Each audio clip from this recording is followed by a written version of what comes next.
So excited to have Amy, the holistic life coach, on the Go Girl podcast today. She helps women to stop people pleasing, regulate emotions, communicate healthier, set boundaries, and increase self-respect. She also has a podcast called Connect the Dots, bitch.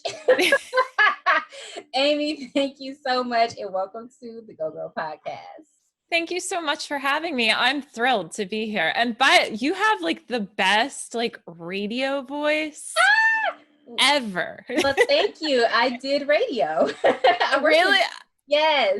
There you go. Yes, I worked in radio for about 12 years. Well, I mean, it's paid off. It's just captivating. Thank you. I appreciate that. So now I have my own Go Girl podcast, and I'm doing a lot of interviews with women and telling stories that matter. So that means a lot to me that you say that. I said, let me use my skills and now bring them to the podcast space. So here we are. I love that. I love it.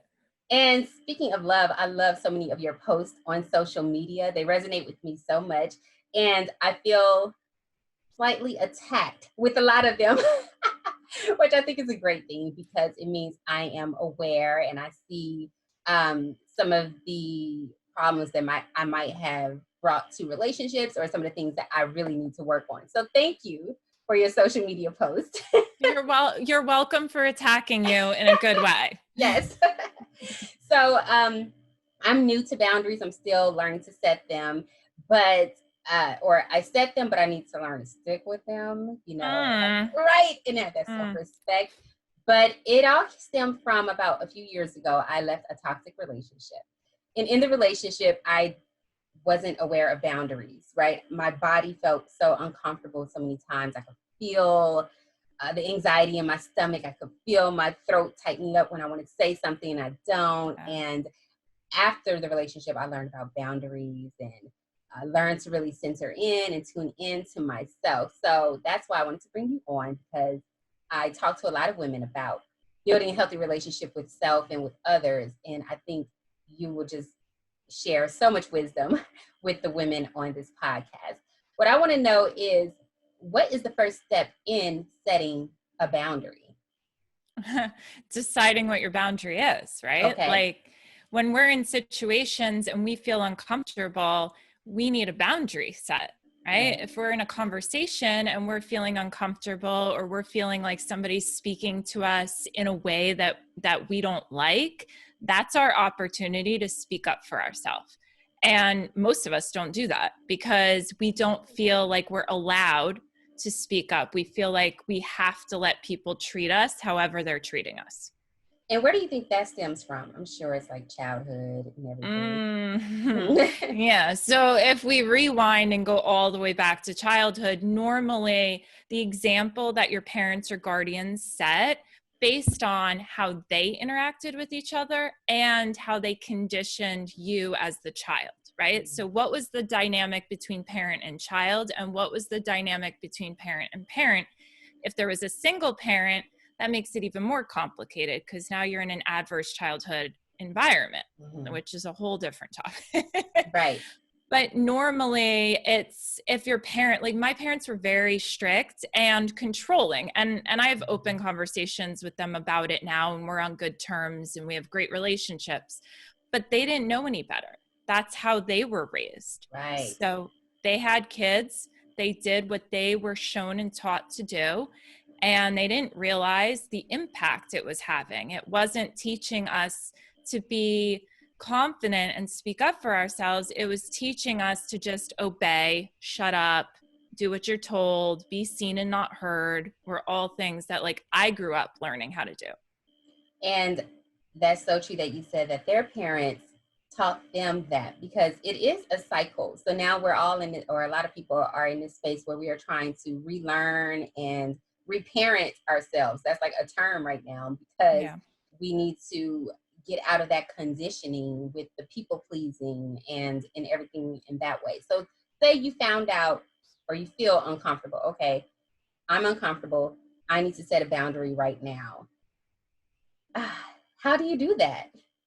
That's where everybody gets jammed up, right? Yeah, Because what comes with that are any fears that you might have or any conditioning from childhood. If you got punished, like I got punished for speaking up for myself. So that was always a fear, especially in relationships, because my dad was usually the one who was more strict than my mom. So when I would lean into a relationship with a man, I felt like I had to just shut up and be seen and obey.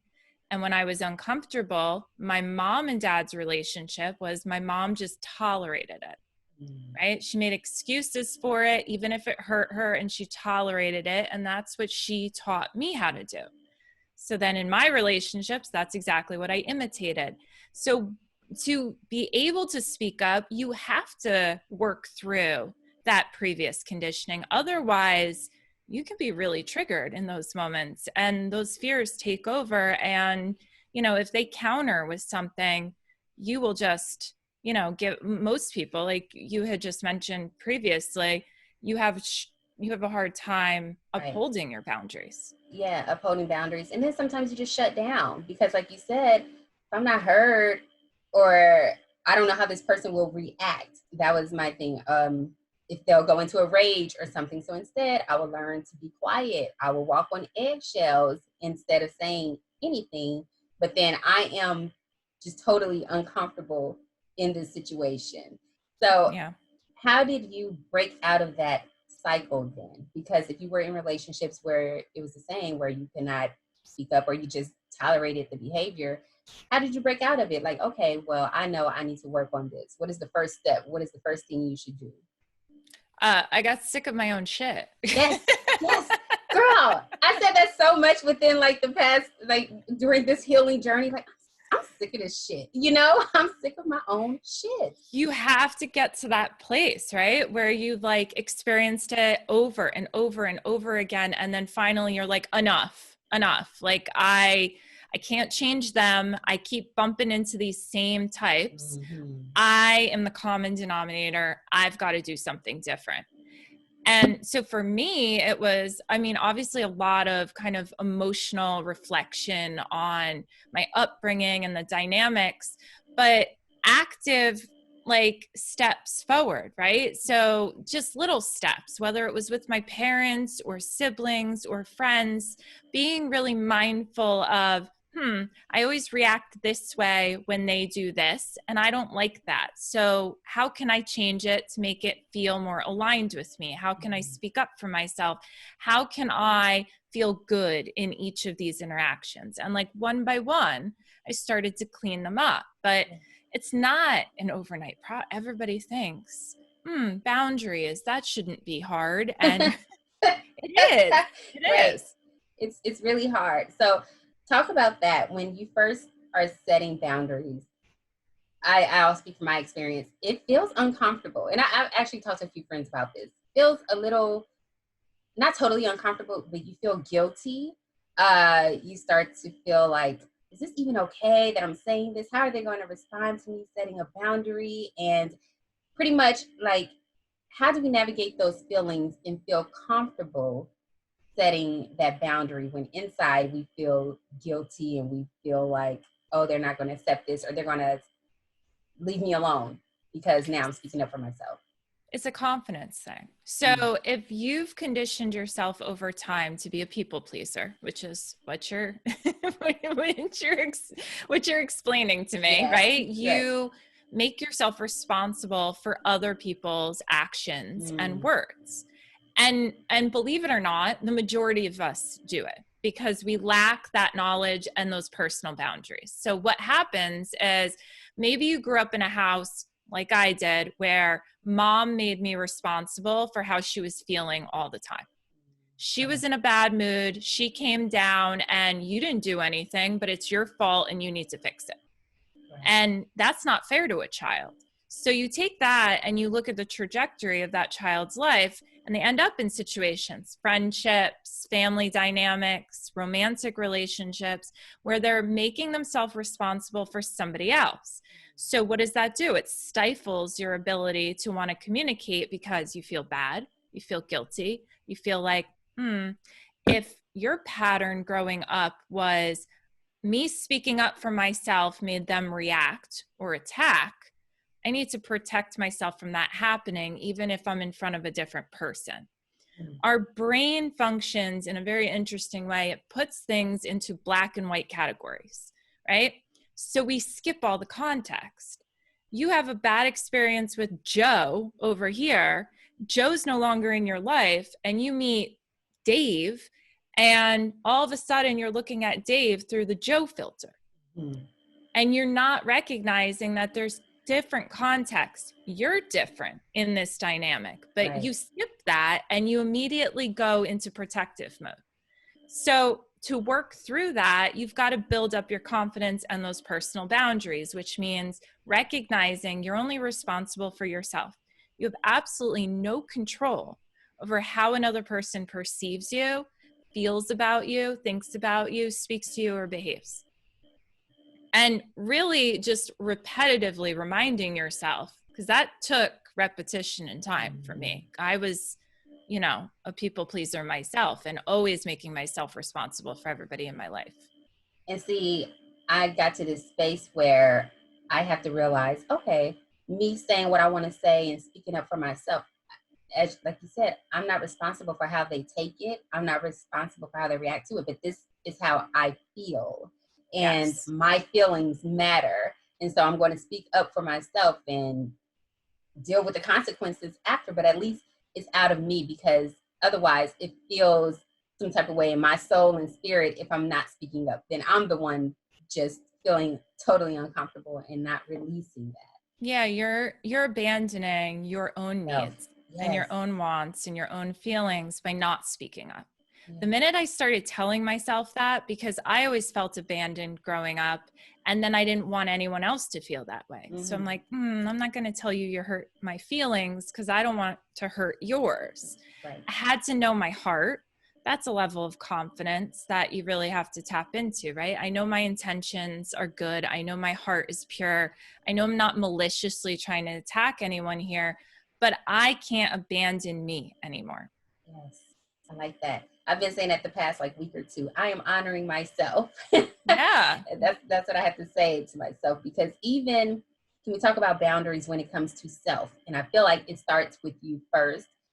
It's the new year. People are saying, oh, I'm going to start working out. I'm going to eat well. Like I didn't eat sugar for about 21 days. So it's like I had to set that boundary with myself. And if I broke it within that 21 days and had my chocolate, then I'm not honoring what I said to myself. I'm not, keeping my own boundary with myself. And if I can't do it with myself, how am I going to keep boundaries with other people? Yeah, for real. This is your baseline. How you act with you, how you speak to you, how you treat you is what is going to naturally extend out, right? And I always say, there's people pleasers out there who will be nicer to other people than they're being to themselves. But you will, if you pay close enough attention, you will hear their inner judgment come out in some way, shape, or form down the road. And it always will. So if you set that baseline for you and you respect your boundary with you, you keep your word and you match your word to your actions and you follow through, it's easier to trust yourself, and then it's easier to trust other people. And if they don't follow through, you are solid with you, right? Yes. I love that. And that reminds me of one of your social posts. This one I was like, ooh, girl, if your words and actions don't match up, you've already set the message. You don't respect the word you say to you. So why do you expect them to? And that hit me. Yeah, that's a gut punch right there, right? I mean, you've gotta follow through on your own word. How can I walk around expecting people to show up for me when I am wishy-washy with myself? Yes. I